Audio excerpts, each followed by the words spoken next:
Y'all letting TV the best.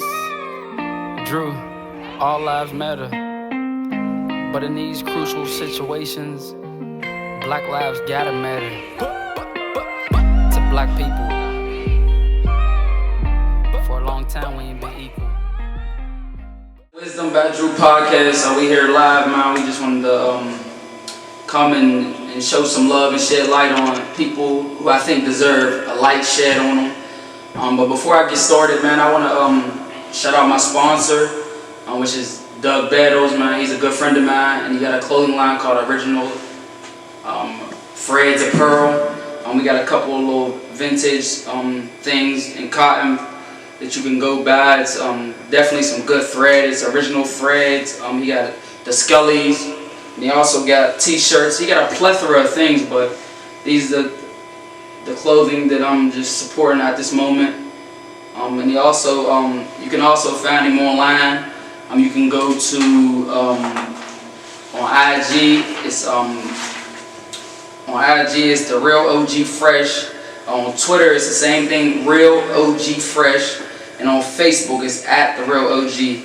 He also got a website which is ogthreadsofpearl.com. So I just wanted to shed some light on that. Is the sponsor of my show, Wisdom by Drew podcast. Okay, and now I just want to shed some light on actually he's more like a superhero to the adolescents, the young kids in the community. His name is Antonio Ruffin, and actually he's a elementary program director at Neighborhood Learning Alliance. What's up, man? How you doing today, man?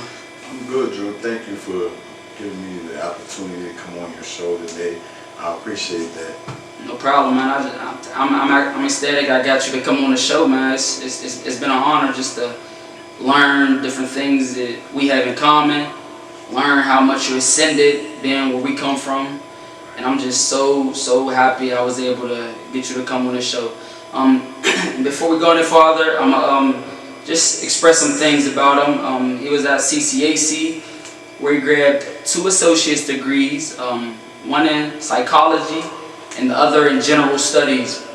He also attended Carlow University, where he received a bachelor's also in psychology, and he had 2 minors. One was in crisis and trauma, and the other was in counseling.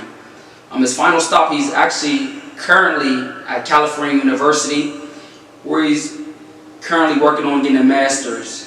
Definitely, again, he's a real life superhero, and I just wanted to pick his brain and talk to him about some different things that we had going on, man.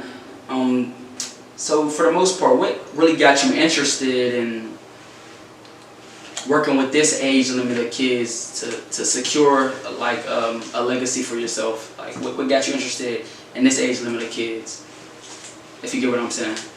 I definitely understand what you're saying, and first I would like to say I'm not a superhero. I'm just out here doing the best I can, just like the next man. But what got me interested in education, period, was me coming up in high school, not knowing if I was going to graduate or not. And then when I did finally graduated, I went off to the military. And going off to the military changed my perspective on things, rules and regulations, because I was somebody that didn't follow rules and regulations. So for me to be in education today, a lot of my own educators would probably laugh because I wasn't the best student.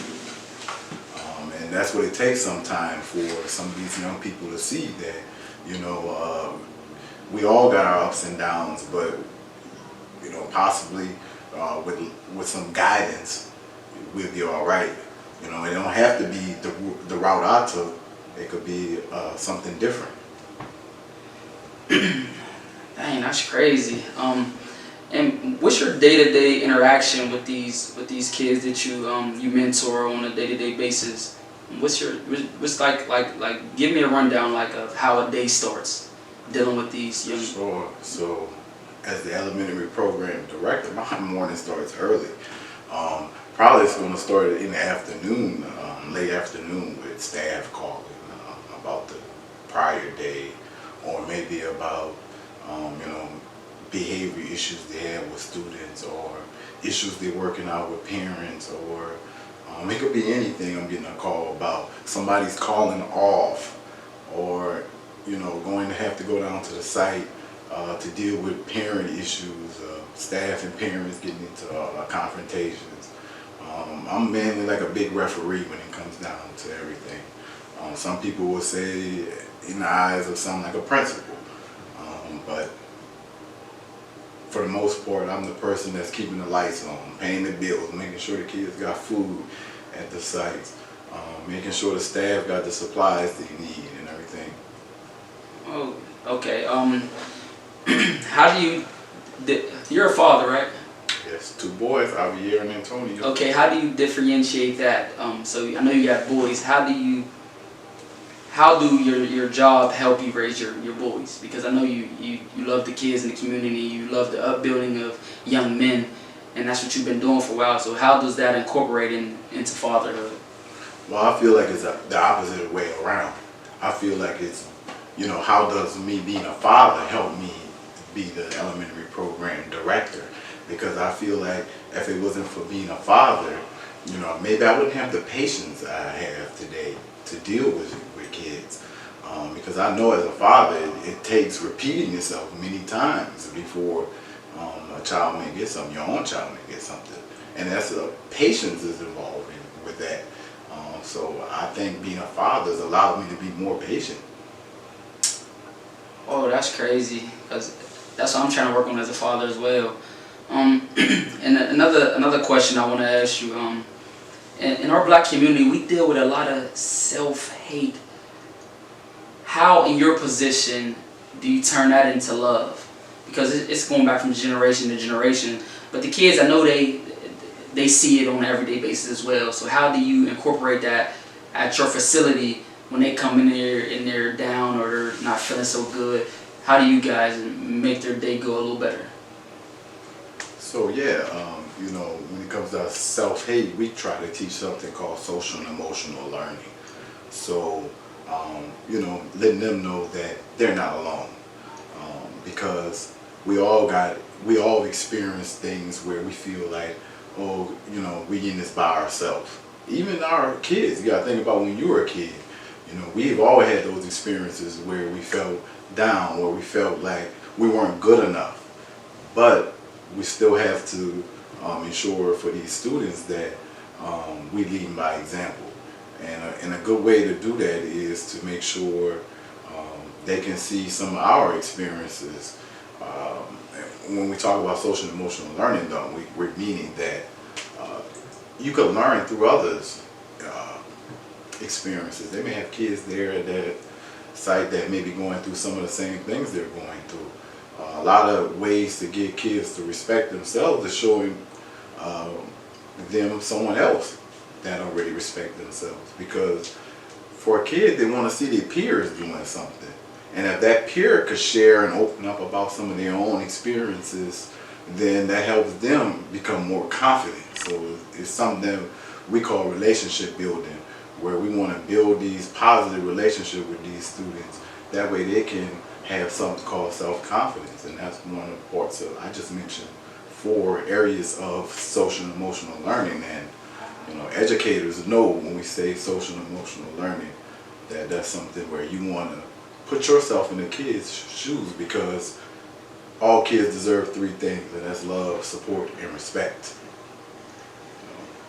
Wow, that's deep. You got really deep. Now, more on the discipline side, like how do you guys? 'Cause I know kids can take you there to a point sometime of not returning. How do you guys discipline but not take it too over the top when you're dealing with these young kids? Once again, it goes back to being patient. Patience is key. When you're dealing with young people, you want to make sure that you're clear about the rules in the beginning. I always tell the staff, even if you have to repeat yourself daily, one good thing is in the beginning of the day is to go over your expectations. If we got to revisit, especially with your smaller kids, like right now I work with kindergarten through 5th grade, you want to go over those expectations every day.